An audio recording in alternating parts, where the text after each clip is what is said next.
Paz de Jesus, amor de Maria, com imensa alegria, estamos aqui no nosso 9º dia do jejum de Daniel. Para a honra e glória de nosso Senhor, entregaremos aqui mais um dia de jejum. Pelo sinal da Santa Cruz, livra-nos Deus nosso Senhor dos nossos inimigos. Em nome do Pai, do Filho, do Espírito Santo. Amém. Pai nosso que estais no céu, santificado seja o vosso nome. Venha a nós o vosso reino, seja feita a vossa vontade, assim na terra como no céu. O pão nosso de cada dia nos dai hoje, perdoai as nossas ofensas, assim como nós perdoamos a quem nos tem ofendido. E não nos deixeis cair em tentação, mas livrai-nos do mal. Amém. Iniciemos agora então confessando a Deus Pai Todo-Poderoso os nossos pecados. Confesso a Deus Pai Todo-Poderoso e a vós, irmãos e irmãs, que pequei muitas vezes por pensamentos e palavras, atos e omissões, por minha culpa, minha tão grande culpa, e peço à Virgem Maria, aos anjos e santos, e a vós, irmãos e irmãs, que rogueis por mim a Deus nosso Senhor. Amém. Iniciemos aqui então hoje lendo o Salmo 26. Jubilosa esperança em Deus.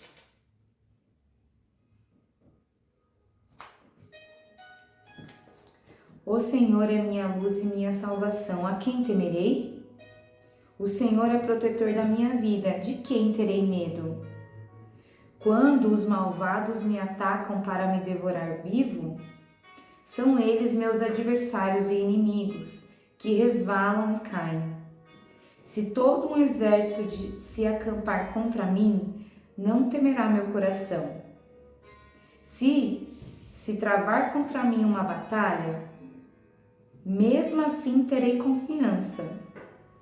Uma só coisa peço ao Senhor e peço incessantemente: é habitar na casa do Senhor todos os dias da minha vida, para admirar aí a beleza do Senhor e contemplar seu santuário. Assim, no dia mau, ele me esconderá na sua tenda. Irá ocultar no recôndito de seu tabernáculo. Sobre um rochedo me erguerá. Mas, desde agora, ele levanta a minha cabeça acima dos meus inimigos que me servem. E oferecei no tabernáculo sacrifícios de regozijo, com cantos e louvores ao Senhor. Escutai, Senhor, a voz da minha oração. Tende piedade de mim e ouvi-me. Fala-vos meu coração, minha face vos busca. A vossa face, ó Senhor, eu procuro. Não escondais de mim vosso semblante. Não afasteis com ira o vosso servo. Vós sois o meu amparo. Não me rejeiteis, nem me abandonareis, ó Deus meu Salvador. Se meu pai e minha mãe me abandonaram, o Senhor me acolherá. Ensinai-me, Senhor, vosso caminho. Por causa dos adversários, guia-me pela senda reta. Não me abandoneis à mercê dos inimigos, contra mim se erguem violentos e falsos testemunhos. Sei que verei os benefícios do Senhor na terra dos vivos. Espera no Senhor e seja forte.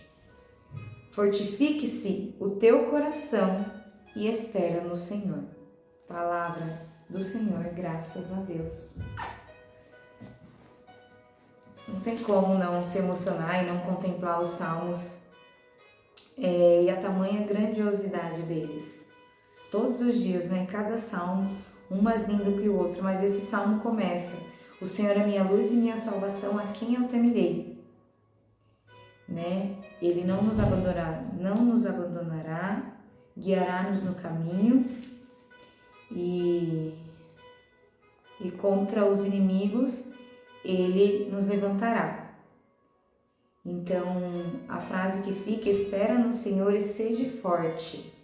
Fortifique o teu coração e espera no Senhor. Eu acho essa palavra contempla mais um dia que nós iremos viver no jejum de Daniel. Fortifica-se o teu coração e espera no Senhor. E Ele nos acumulará de suas graças, né? O Senhor é o protetor de minha vida e quem eu terei medo? Por isso que o Salmo, a palavra de Deus diz, né? Que a nossa fé não chega nem ao tamanho de um grão de mostarda. Porque o Senhor escuta a minha oração, tem piedade de mim. Ele fala com o meu coração, sua face vos busca. Vós sois meu amparo. Se meu pai e minha mãe me abandonaram, o Senhor me acolherá. Não precisa de mais nada, né? Essa é a palavra de Deus. Não há nada na palavra de Deus que o nosso Senhor não cumpra, né? Ele não mente, não é como nós. Então, que nós possamos nos fortalecer, além da concupiscência da nossa carne, fortalecer o nosso espírito com essa palavra do dia de hoje. Amém? E entregaremos então a Deus, né, os nossos pedidos. Entregamos, Senhor, esse dia de jejum, esse dia de inúmeras mortificações que a cada dia de estudo, né, das nossas misérias, dos nossos vícios, nós percebemos o quanto precisamos mortificar a nossa carne. Então nós entregamos, Senhor Jesus, pelas almas, esse sacrifício, pelas almas do purgatório, pelos que não creem, pela minha conversão, pela conversão da minha família, pela saúde dos enfermos, pelos presos, pelos desprezados, por aqueles que precisam de vós, Senhor, nesse momento, pela nossa família, por todos os familiares de perto e de longe, que o Senhor possa acumular-nos de graças e derramar sobre cada um de nós as suas bênçãos todos os dias. E colocamos também no nosso coração aquele pedido que trazemos.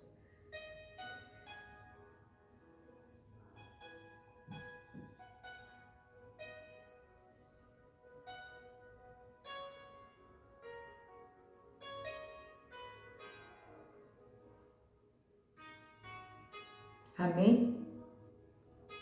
Senhor, que não olhe para a nossa pequenez e incapacidade, mas que venha em nosso socorro, atender a nossa súplica, por misericórdia e perdoe os nossos pecados. Amém. Santo anjo do Senhor, meu zeloso guardador, se a ti me confiou a piedade divina, sempre me rege, me guarde, me governe, me guie, ilumine. Amém.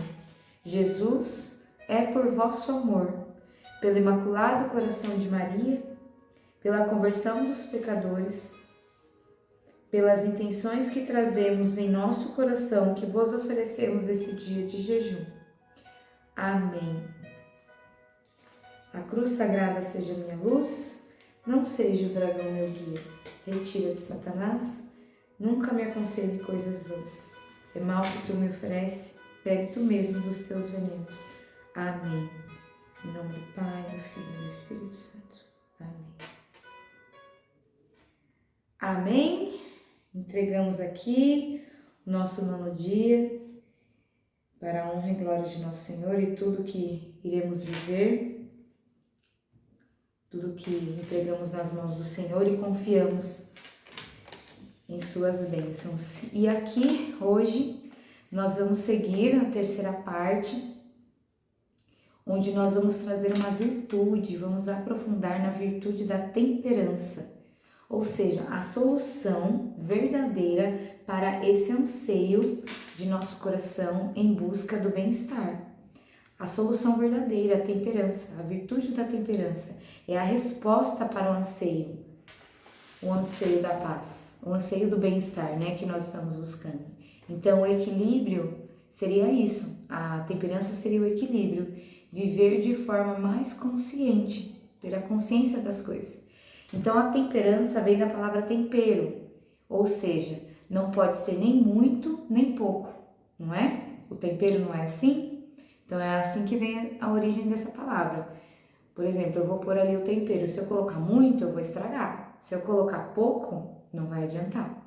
Então é esse equilíbrio, viver essa vida em equilíbrio de forma mais consciente. Sabe, encontrar a justa medida das coisas. É a ponderação, a moderação, o autodomínio e encher-se de harmonia. Aí tem um livro, o livro O Caminho, né, de São José Maria Escrivá, que ele fala assim: habitualmente comeis mais do que precisas. Essa fartura, esse exagero vai te atrapalhar de saborear os bens sobrenaturais e empodrece o teu entendimento. Deixe uma névoa em você. Que boa virtude mesmo para a terra é a temperança. Isso é que São José Maria Escrivá nos traz. Que boa virtude é, e quem somos nós para discutir, né? São José Maria Escrivá. Que boa virtude é para esta terra, para esse tempo, a virtude da temperança, né? O equilíbrio, a justa medida de todas as coisas. Imagine como seria diferente o mundo hoje, não é? E aí, depois desse entendimento mais, né, didático, espero eu que tenha ficado entendido o que seria a virtude da temperança, nós vamos então buscar exercitar para aumentar essa virtude em nós. Gente, nós precisamos ter essa consciência. A virtude é muito mais difícil da gente adquirir, infelizmente, né, do que o vício, tá? Devido ao pecado original. E também, gente, esse mundo, às vezes eu converso com as pessoas assim e algumas coisas que eu vejo, assim, eu sou muito observadora. Eu peço para Deus purificar meu coração, que eu possa ter entendimento e não me envolver demais, sabe? Porque Deus nos fez livres e todos somos livres e às vezes eu não tenho nada a ver com isso. Então eu peço para Deus essa graça de eu não me intrometer. Mas quando a gente começa a estudar e verificar assim, sobre esse bem-estar, que a temperança é o único remédio, né?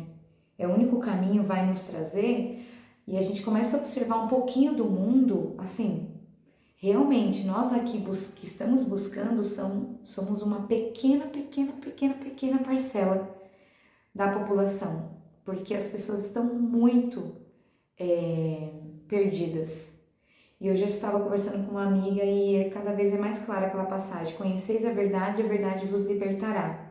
Então é isso que nós estamos fazendo aqui, Deus está nos dando luzes. Então a partir de eu conhecer a verdade, só assim eu vou conseguir me libertar, mas não significa que será fácil, certo? Então aqui eu anotei algumas dicas práticas. Para a gente ter a referência evangélica, é obviamente que eu ia falar também do jejum de Daniel, que ele teve a revelação através do jejum que ele fez, né? O sonho foi revelado a ele pôde receber tamanhas graças, né? Mas eu também peguei aqui a história de Ruth, que jejuou por 3 dias, para só então descobrir como ia salvar o povo judeu. E também tem o santo, né? São Domingos de Gusmão, que nas revelações de Nossa Senhora para ele, que ela revelou o rosário, ele passou 3 dias direto de jejum. E porque ele estava rezando por uma batalha, né, que eles estavam passando, por uma guerra que ele estava passando. E aí Nossa Senhora revelou que o combate à arma seria o Santo Rosário. E assim ele fez, e ele venceu.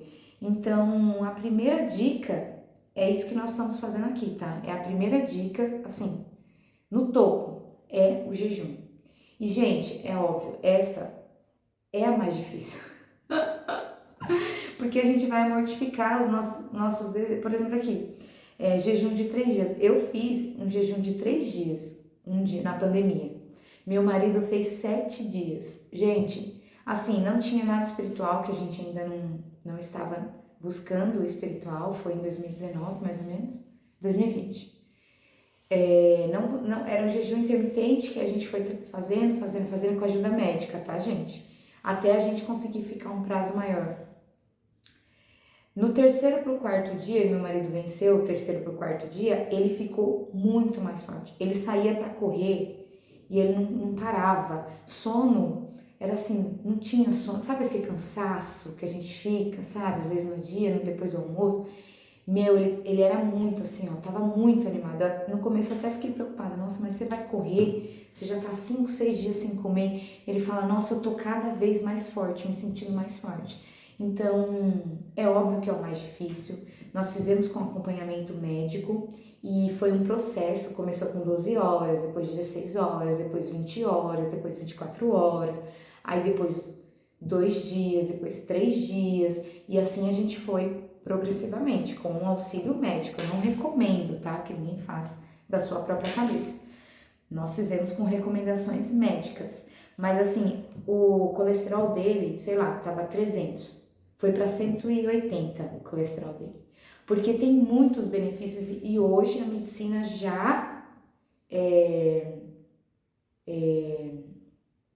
garante isso também, já tem estudos científicos. Mas falando espiritualmente, o jejum, são muitas graças alcançadas nas escrituras. Então, além dele ser fisicamente bom, ele é espiritualmente muito elevado. Então, tem alguns santos que falam, melhor do que fazer jejum total e passar fome total, é o passar um desejo. Então, por exemplo, eu me prontifiquei aqui de fazer do açúcar, tá? Então, é melhor do que eu ficar assim passando fome dias e dias, porque isso exige também um trabalho, não é assim, eu quero fazer e pronto, não, a não ser pessoas mais elevadas espiritualmente. Estou falando nós meros mortais, precisamos de ajuda médica.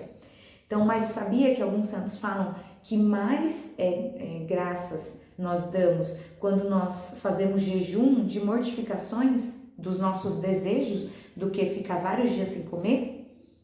Então, por exemplo, eu vou num casamento, né? E aí eu vou mesmo num casamento sábado, se Deus quiser. E eu estou nesse propósito. Eu não vou ficar sem comer, eu vou almoçar a comida maravilhosa do casamento, mas eu vou fazer a mortificação, que é uma coisa que eu amo, que é bolo de casamento.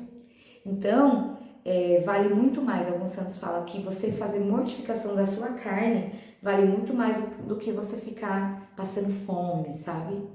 Porque é muito mais difícil você falar não para algumas coisas, tá bom? Então essa é a primeira dica para temperança, adquirir, aumentar a virtude da temperança, que seria a solução, tá? A solução são algumas dicas práticas: o jejum, a mortificação dos nossos desejos. Por exemplo, eu vou almoçar, eu queria comer e beber um suco tal, um suco gelado, eu não vou beber, eu vou abrir mão desse meu desejo para mortificar a minha carne. Próximo, as bênçãos antes de comer, louvar e agradecer a Deus antes de comer. Isso é uma atitude que você vai tomar, que você vai aumentar a virtude da temperança você fazendo isso. Então tem gente que já tem esse hábito, graças a Deus, mas tem gente que ainda não tem, de estar ali e as bênçãos antes de comer, sabe? Obrigada, louvar a Deus, aproveitar esse ato para louvar a Deus.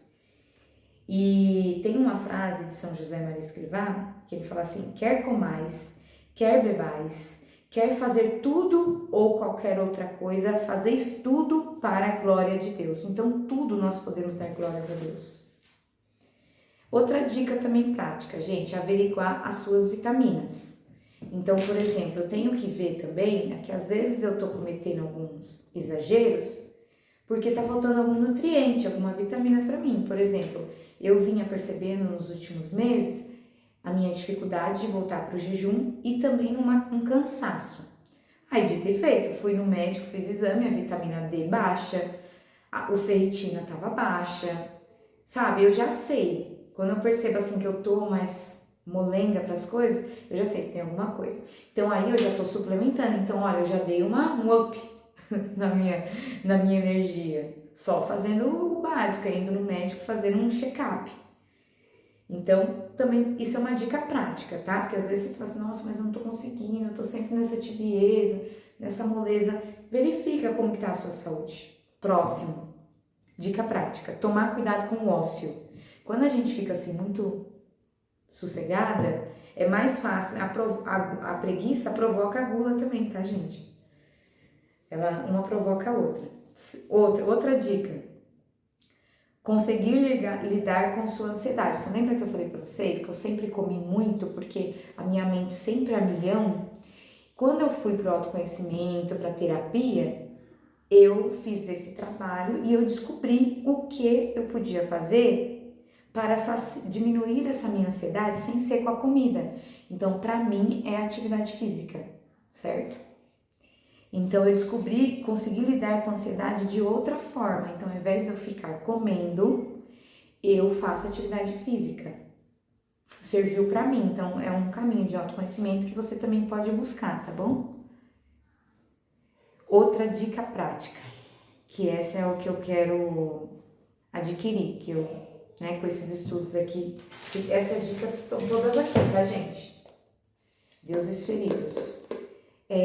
Saber parar de comer quando você tá 80% saciado. Não parar de comer quando você tá, sabe? Parar de comer 80% saciado, tá bom? 80% de satisfação é você sai da mesa e para de comer. Autoconhecimento, né? Descobrir quais são os seus gatilhos que você come, sabe? Descobrir isso. Se acostumar com pequenos sacrifícios. Não desprezai as pequenas coisas. São José Maria Escrivá já nos ensina isso. Então, pequenos sacrifícios, sabe? Eu vou temperar ali, vou colocar uma coisa gostosa ali, não coloco. Eu vou tomar uma bebida, vou pôr açúcar, eu tomo sem açúcar. Pequeno sacrifício. Eu vou tomar um negócio, eu vou pôr gelo, toma sem gelo. Vai começando com pouco, gente. Não despreze os pequenos sacrifícios, tá bom? Porque o que é pequeno pra mim, pode ser pra mim, pra você, às vezes é um sacrifício muito grande. Não se compara. Lembra que a gente começou o nosso caminho aqui? Eu comecei falando, a gente não pode se comparar? Então é isso. Dicas assim, tem inúmeras dicas, tá, gente? Eu sigo algumas pessoas que dão dicas assim, que eu carrego pra minha vida até hoje. Mas tem uma dica que fala assim, que meu marido testa essa dica e ele sempre aprova. Tá com aquela vontade de doce, corre e escova os dentes. Ele sempre faz isso, ele fala, nossa, eu tava com uma vontade de comer doce. Aí eu fui escovar o dente e passou. Eu falo, nossa, então essa dica é verdadeira. E quem conhece meu marido sabe que ele é um formiga, pra ele falar isso é porque funciona. Muita tentação, então assim, tem pessoas, tentações, a gente tem que fugir da tentação. Se eu sei que aquela pessoa tá sempre me levando pra tentação, por que eu vou ficar ali querendo essa tentação, entendeu? Tipo assim, eu tô ali no deserto, aí eu vou atrás da tentação, eu tenho que fugir da tentação, né? Uma coisa assim, uma dica que tá no livro, que ele fala, que eu lembro do meu avô. Ele falava que a gente tinha que mastigar 100 vezes, eu nunca consegui, obviamente. Mas meu avô viveu muito, mais de 90 anos, com saúde e tal. E ele sempre, é dica de vó, né? Mastigar várias vezes. E enquanto a gente tá mastigando, soltar o garfo, ficar com a mão livre. Não segurar o garfo assim, né? Vou comer. Soltar o garfo e mastigar o máximo que você conseguir. No começo, com certeza, é difícil, mas depois a gente vai adquirindo esse hábito. Outra dica boa, esperar ser o último a se servir na mesa. Então, deixa as pessoas se servirem, pregarem, tudo espera. Enquanto isso, fica louvando a Deus no seu pensamento e vai, né? Tem uma frase que eu peguei aqui de São José Maria de Escrivá, que ele fala assim, olha, eu precisava falar essa frase, porque mexe muito comigo. Fala assim, no dia que levantares da mesa sem teres feito uma pequena mortificação, abrir mão de alguma vontade ali, sabe? Comestes como um pagão. O dia que você sair da mesa sem mortificar alguma vontade, comeste igual um pagão. Então, eu quero comer como um pagão ou eu quero comer como uma filha de Deus? Então, gente, eu tô pensando em pegar essa frase e colocar na minha frente, onde eu sempre almoço, colocar essa frase na minha frente. Eu quero comer como um pagão ou como uma filha de Deus? Toda refeição, pensar qual mortificação eu vou oferecer nessa mesa. Eu não quero ser como um pagão, eu quero elevar esse momento e divinizar este momento. Toda refeição podemos pensar nisso, na eternidade. Então, olha aqui, outra dica, tá acabando, tá? Quando sentar na mesa, importe-se mais com as pessoas que estão na mesa, não com a comida. Às vezes você tá tão ali, naquela avidez ali, que você não tá nem aí para as pessoas, né? Então, se importe mais com as pessoas, né? Do que com os alimentos. Contribua com um assunto mais elevado e não fica pensando na comida, na sobremesa, né, e tal. E no final, e o mais importante, contar com a graça de Deus. Tudo isso, gente, é pra gente, todas essas dicas anteriores, é pra gente ajudar, nos ajudar. Mas não, a mais importante é contar com a graça de Deus pra gente vencer. Como eu disse, tem santos que não conseguiram vencer e foram santos. Então, é um pecado que a gente vai estar sempre caindo. Eu falei pra vocês, eu tinha passado uma experiência muito boa, caí, né? É mais uma busca de autoconhecimento do que qualquer coisa. O que faz eu cair? Eu já identifiquei essa queda que eu tive nos últimos tempos, eu identifiquei o meu emocional, né? Que já vem de outras coisas. Então, contar com a graça de Deus. Jesus disse para Beata Conchita, olha, toda alma que logra vencer a si mesmo, busca vencer a si mesmo, eu prometo a fartura das minhas graças. Olha que lindo que Nosso Senhor promete, a fartura das minhas graças. Então, quer aproveitar ou não quer, né? Toda alma que vencer a si mesmo, eu prometo a fartura das minhas graças. Nosso Senhor disse, e ela relata isso no livro, Beata Conchita, o Tratado das Virtudes, né? Acho que é esse o nome do livro. Então, gente, vamos contar com a graça de Deus e ver o que cabe a nós aqui, né? Dessas dicas. Eu teria muitas dicas para dar, mas assim, são dicas que funcionam para mim, né? E essas dicas são muito pessoais também, sabe? As minhas, eu acho, assim. Mas se alguém tiver interesse, eu posso passar no particular e conversar sem problema nenhum. Eu adoro falar sobre isso, adoro. Não tenho problema nenhum de falar sobre isso, porque eu sei onde eu estava e onde eu cheguei, mesmo caindo, eu não recomecei do zero. Eu já tenho, sabe? No começo, assim, a gente tem que tomar cuidado para não cair no escrúpulo também, sabe? A gente cai, ai meu Deus, eu caí Se a gente for assim, então a gente vai todo dia se confessar, né? Esse seria bom, mas, né? Tomar cuidado para não cair no escrúpulo. Então, é assim, a gente cai, pede perdão a Deus, recomeça e entende que é difícil mesmo, porque é uma virtude. Se fosse fácil, não seria uma virtude, né? Quem promete o fácil não é de Deus, tá bom? Então, finalizamos aqui com a graça de Deus, mais um estudo de uma virtude da temperança. Uma linda virtude é o equilíbrio, a justa medida de todas as coisas. O mundo não nos ensina isso, pelo contrário, cada vez mais a gente dá vontade de não permanecer assim, né, no mundo, mas criar o seu próprio mundo à parte, né, digamos assim, mas não pode, nós estamos aqui, temos que passar pelo que precisamos passar e ser luz no mundo e sal na terra, né, mesmo que a gente não consiga mudar as pessoas como a gente gostaria, né, mas que nós possamos, assim, as pessoas possam ver em nós e quem sabe ver essa luz que muitas vezes elas estão querendo e no momento delas elas possam despertar também, né? Mas cada um tem o seu momento, cada um tem sua hora. Eu sempre falo que cada um sabe onde o seu calo aperta. Eu sei o meu, você sabe o seu. O importante é isso, a gente se abrir para as luzes que Deus está colocando nas nossas vidas. Então, vamos aqui entregar o nosso dia, agradecer ao nosso Senhor por mais uma etapa vencida, né? Foram 3, né? 3 virtudes, 3 vícios e 3 anseios que nós podemos desenvolver aqui. Agora nós iremos para o próximo, que nós vamos falar sobre a avareza amanhã, se Deus quiser. Então hoje finalizamos aqui, vamos finalizar com uma Ave Maria. Ave Maria, cheia de graça, o Senhor é convosco. Bendita sois vós entre as mulheres e bendito é o fruto do vosso ventre, Jesus. Santa Maria, Mãe de Deus, rogai por nós, pecadores, agora e na hora de nossa morte. Amém. Estamos aqui, sempre estaremos reunidos em nome de Deus, que é Pai, Filho e Espírito Santo. Amém. Um beijo. Até amanhã, se Deus quiser, e salve Maria Imaculada. Tchau, tchau.